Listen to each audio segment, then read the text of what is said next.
شنو هنا انت اجيت لو القبض عليك موقف؟ لا لا مشتركه. ها اي لقوا عندك؟ لقوا بالباكيت مال الدقايق. زين. اي حوالي يمكن ربع جرام. زين.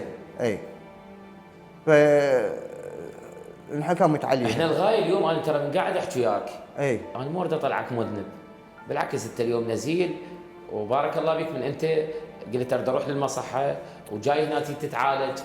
احنا اليوم نريد ننقل الجانب الايجابي. انت هنا شو استفادت من المصحه؟ هاي المصحه اصلا هي لمن تابعه؟ تابعه لوزاره الداخليه لو للصحه؟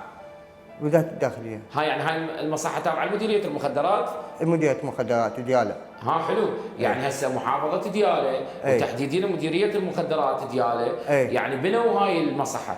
بس بنوها اول شغله بنوها اول ان زين المستقبلنا دا يحافظون علينا. زين دا يحافظون على بلدنا. زين امين. اي اجينا هنا القراءة وكتابة تعلمناها. انت شنو كنت مدرسه قراءه وتكتب؟ مو قوي كنت. وهسه؟ لا الحمد لله قوي يعني بالقراءة وكتابة. يعني هسه تقدر تكتب رساله؟ اجيت هنا انا الحم لحيم شي وحداد وهاي. زين. قمت اشتغل ما خلوني قاعد. حلو. قمت اعلم بيهم هنا. صرت معلم هنا. معلم مال الحداده مال هاي. اي قمنا نتجمع هنا مرات نسولف على اليمن، نسولف نطلع شو نسوي؟ نسولف على مستقبلنا. هو انا هذا اللي اريد اوصل وياك، انت من رح تطلع ايش رح تسوي؟ راح ارجع محلي. زين. راح التفت على اهلي. راح التفت على مستقبلي. ترى احنا اليوم وزاره العمل والشؤون الاجتماعيه نعم حتى تكون عندك فكره. في حال انت طلعت منها وما عندك ماده تشتغل تقدر، لان المصحات عندهم بروتوكول ثابت راح يعطوك قصاصه تراجع بها للرعايه والشؤون الاجتماعيه دي وزاره العمل، لان معالي الوزير وزير العمل الرجل فاتح بابه. انت بكونك انت نزيل ومتعالج اطلع من النار، روح لهم قول لهم انت كهربائي وحداده وفيتر. انا في فيتر وعندي خبره بالحداده قويه امين. تروح لهم حتى بسلامه يخصصوا لك يا اما قرض يا اما يفتحوا لك محل هم، وانت تقدر ترجع تمارس حياتك. شوف اطفالك. والله اتمنى هذا الشيء.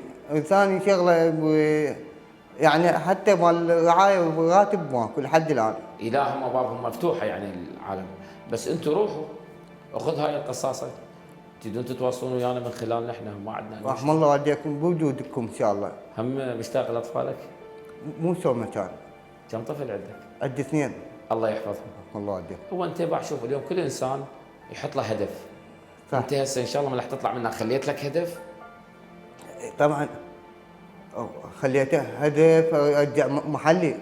حلو. خليت هدف اكون مستقبلي بعد زايد. زين. اي خليت هدف ارجع اصحاب، اذا اصحاب السوق هذول يكون طرد. اخلي هدف الشكو مو زين، شكو شو اسمه يكون راح يوقع بيها، هيك اقولها.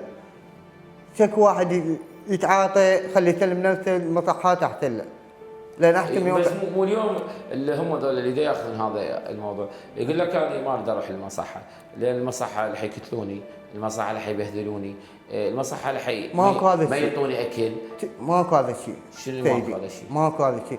المصحه بيها الاكل وبيها الشرب وبيها التليفون وبيها الطلعه وبيها ملعب مال طوبه وبيها ملعب مال فيها شو مال مو ما عندهم اكل ما يعطوكم؟ ماكو هذا الشيء. من يقول ما عندهم؟ لا عندهم الاكل والشرب ومن جميع الانواع. مو يعطوكم وجبتين باليوم؟ لا شلون وجبتين؟ لا ايش قد؟ 3 وجبات باليوم. وانت شو وقت ما تطلع للمطعم، مطعم مخصص زين تاكل بيه وتشرب، شو وقت ما تطلع بيه تاكل وتشرب وترجع بفراشك دوشك وشربايه مطيك وسبليت. يعني منامكم حلو؟ خير من الله، ما حاسين حتى بالصيف. شنو الرسالة اللي حاب توجهها؟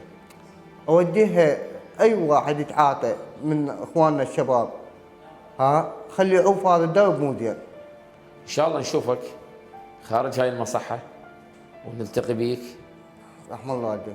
والله يحفظكم، لان كونك انت نزيل جاي تتعالج فنقول الله يحفظكم. ممنون سيدي. شكرا لك. شكرا لك. ممنون.